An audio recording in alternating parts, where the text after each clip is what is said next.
Assalamualaikum warahmatullahi wabarakatuh. Anak-anak, kembali lagi dengan pembelajaran PPKN yang ketiga. Kali ini kita akan mempelajari tentang dinamika perwujudan Pancasila sebagai dasar negara dan pandangan hidup bangsa. Kita akan membahas materi ini melalui dua bahan, yaitu modul dan LKS. Silahkan kalian semua menyiapkan modul dan LKS yang kalian punya. Oh iya, modul ketiga ya. Nah, sekarang kita akan mulai dari yang A. Penerapan Pancasila dari masa ke masa. Kalian sudah tahu bahwa Pancasila itu adalah dasar negara dan pandangan hidup Indonesia. Nah, Pancasila ini dijadikan sebagai pedoman dalam pelaksanaan kenegaraan. Untuk Indonesia, Pancasila itu sendiri adalah ideologi yang tidak tergantikan. Jadi tidak boleh ada ideologi selain Pancasila, apalagi ideologi yang dikiranya negatif. Nah, di sini penerapan Pancasila ini terbagi menjadi 4 masa atau 4 zaman. Yang pertama ada di masa awal kemerdekaan. Kalian pasti tahu bahwa awal-awal kemerdekaan Indonesia masih merasakan kesulitan. Walaupun sudah diputuskan Indonesia merdeka, namun kesulitan-kesulitan itu tetap muncul, seperti adanya agresi militer. Terjadinya berapa tahun? 4 tahun. Nah, agresi militer itu sendiri berhenti ketika Belanda mengakui kedaulatan Indonesia. Namun, tantangan-tantangan itu tidak berhenti begitu saja dengan pengakuan dari Belanda. Malahan, tantangan itu sendiri muncul dari dalam negeri. Misalnya ada RIS, Republik Indonesia Serikat tahun 1950.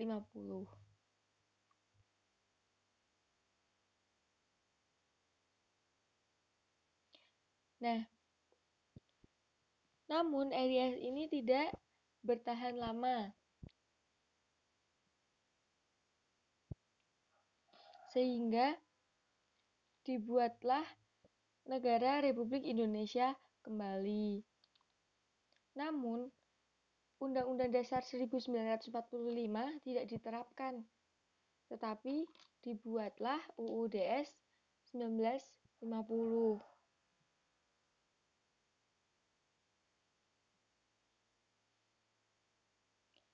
Namun, dirasa UUD 1950 ini diberlakukannya dengan ideologi liberal, maka tidak menjamin stabilitas pemerintahan. Dengan begitu, diadakan sebuah sidang konstituante yang menghasilkan Dekrit Presiden 5 Juli 1959. Yang isinya apa? Membubarkan Badan Konstituante. Undang-Undang 1945 berlaku kembali dan akan segera dibentuk MPRS dan DPAS.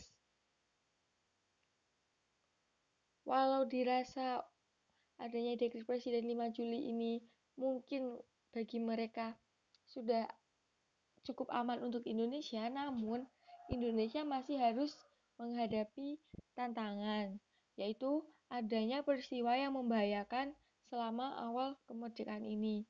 Yang pertama itu ada pemberontakan PKI di Madiun. PKI itu apa? PKI adalah Partai Komunis Indonesia.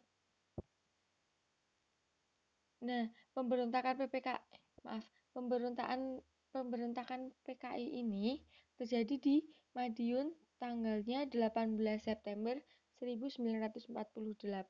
Pemimpinnya itu adalah Musso. Tujuannya apa? Mendirikan negara Soviet Indonesia yang berideologi komunis. Nah, artinya komunis ini nantinya akan menggantikan Pancasila. Pemberontakan ini bisa digagalkan. Yang kedua ada pemberontakan DITII atau Darul Islam Tentara Islam Indonesia. Pemimpinnya itu Sukarmanji Marijan Kartosuwiryo. Terjadi tanggal 7 Agustus 1949. Tujuannya yaitu menggantikan Pancasila sebagai dasar negara dengan syariat Islam. Nah, jadi DITI ini merupakan aksi fanatisme dari para penganut agama Islam.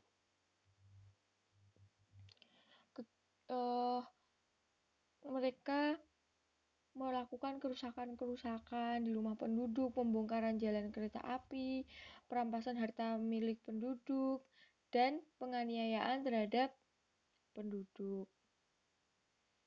Pemberontakan ini berlangsung cukup lama dan baru bisa diredakan pada tanggal 4 Juni 1962. Selanjutnya ada pemberontakan RMS, Republik Maluku Selatan. Nah, RMS ini adalah gerakan separatisme atau ingin memisahkan diri dari Indonesia. Pemimpinnya siapa? Christian Robert Stephen Somukil. Didirikannya 25 April 1950.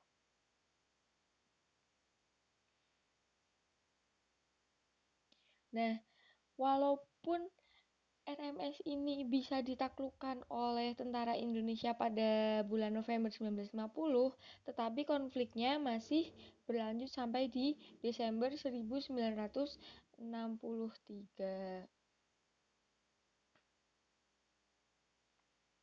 Selanjutnya ada pemberontakan PRRI dan Permesta. PRRI itu singkatan dari Pemerintah Revolusioner Republik Indonesia atau Perjuangan Rakyat Semesta, Permestanya itu sendiri. Pemimpinnya adalah Syarifuddin Prawira Negara dan Vence Sumual. Pemberontakan ini terjadi di Sumatera dan Sulawesi pada tahun 1957 sampai 1958.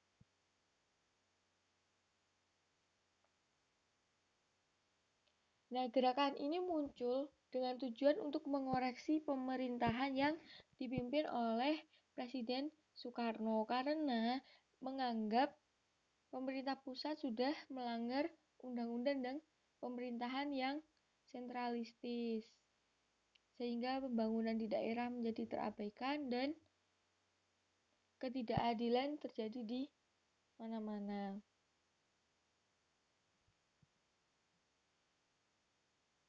Selanjutnya ada masa Orde Lama.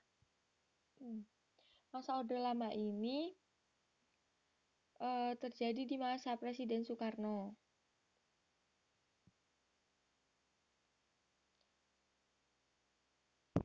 Masa Orde Lama ini dilaksanakan oleh Presiden Soekarno dengan menerapkan konsep Nasakom, yaitu nasionalis, agama, dan komunis. Sehingga kemunculannya ini lebih besar dibandingkan Pancasila.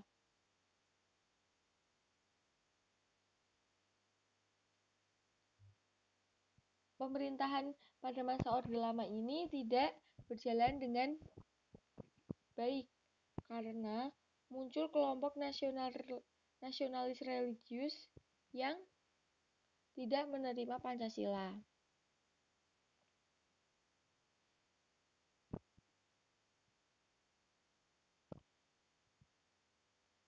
Di samping itu juga ada kelompok nasionalis komunis yang tidak mempercayai Tuhan, sehingga mereka menginginkan Indonesia menjadi negara yang ateis. Selain itu, Presiden Soekarno juga melakukan pemahaman Pancasila dengan paradigma Uzbek.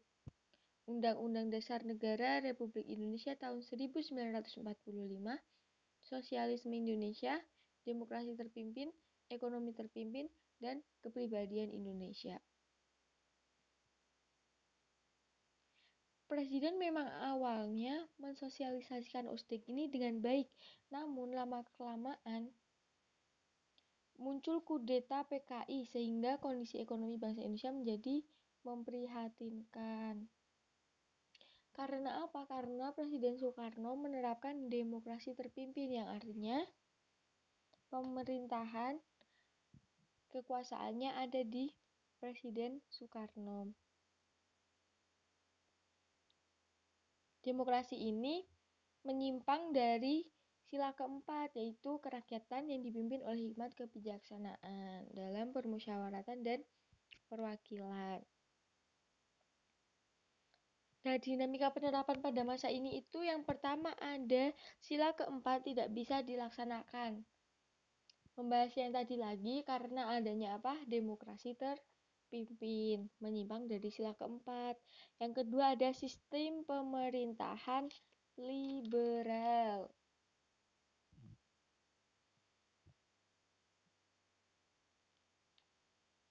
Sistem pemerintahan liberal ini lebih menekankan kepada hak-hak individu, yang artinya mereka nanti bisa mementingkan kepentingan mereka pribadi. Selanjutnya ada penerapan demokrasi terpimpin. Nah, penerapan demokrasi terpimpin ini masih bisa berhubungan dengan yang pertama tadi, yaitu sila keempat tidak bisa dilaksanakan. Karena apa? Demokrasi terpimpin ini pusatnya hanya di Presiden Soekarno saja, sehingga untuk rakyat tidak diperbolehkan untuk membantu pelaksanaannya demokrasi. Selanjutnya ada pemberlakuan pemahaman USDIK. Sudah saya jelaskan tadi USDIK itu apa dan pelaksanaannya bagaimana. Lanjut ya anak-anak, ada di masa Orde Baru, masa Presiden Soeharto. Nah, di sini pelaksanaannya memang awalnya penerapannya Pancasila murni atau P4. Namun dirasa Pancasila ini oleh warga dijadikan sebagai indoktrinisasi, yaitu alat untuk melanggengkan kekuasaan Orde Baru. Nah, dinamika yang terjadi apa?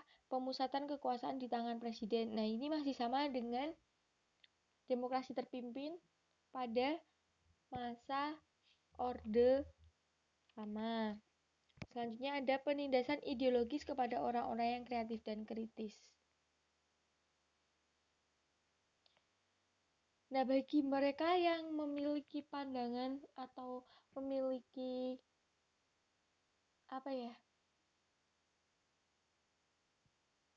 pemikiran-pemikiran yang kritis, mereka akan ditindas secara ideologis oleh pemerintah. Selanjutnya ada diskriminasi warga negara non-pribumi. Jadi pada masa ini banyak warga negara non-pribumi ini didiskriminasi oleh negara, sehingga dibedakan antara pribumi dan non-pribumi. Selanjutnya ada pembatasan hak-hak politik rakyat.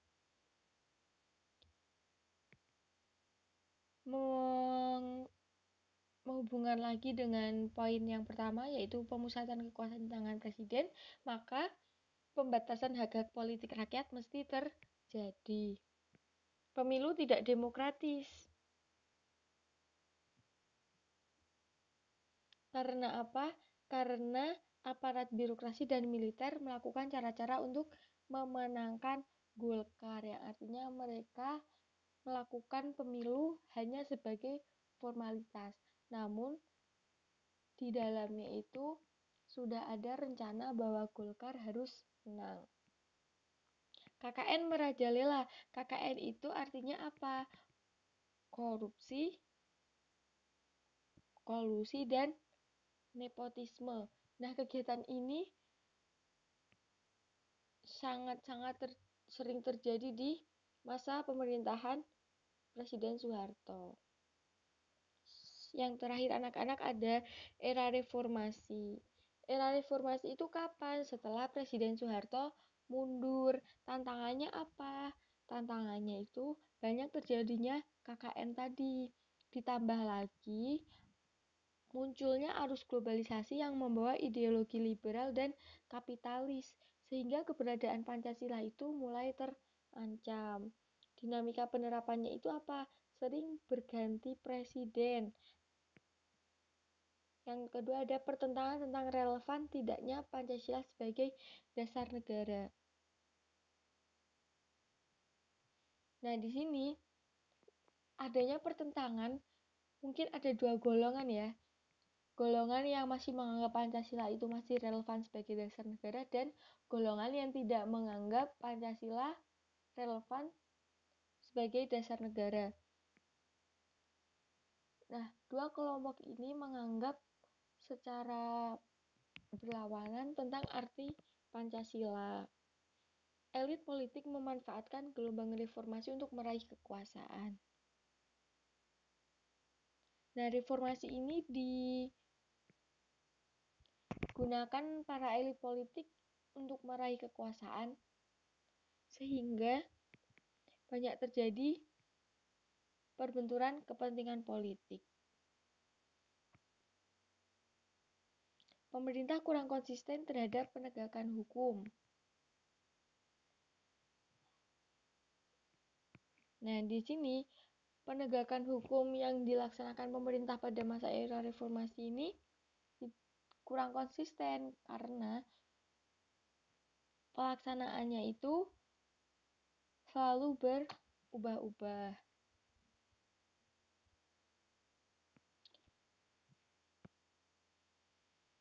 Anak-anak, itu saja yang bisa kita bahas untuk pertemuan kali ini. Semoga apa yang saya sampaikan bisa dipahami dan kalian jangan lupa untuk tetap jaga kesehatan, tetap patuhi protokol kesehatan, dan tetap berpikir positif. Jangan lupa tugasnya dikerjakan. Cukup sekian dari saya. Terima kasih atas perhatiannya. Wassalamualaikum warahmatullahi wabarakatuh.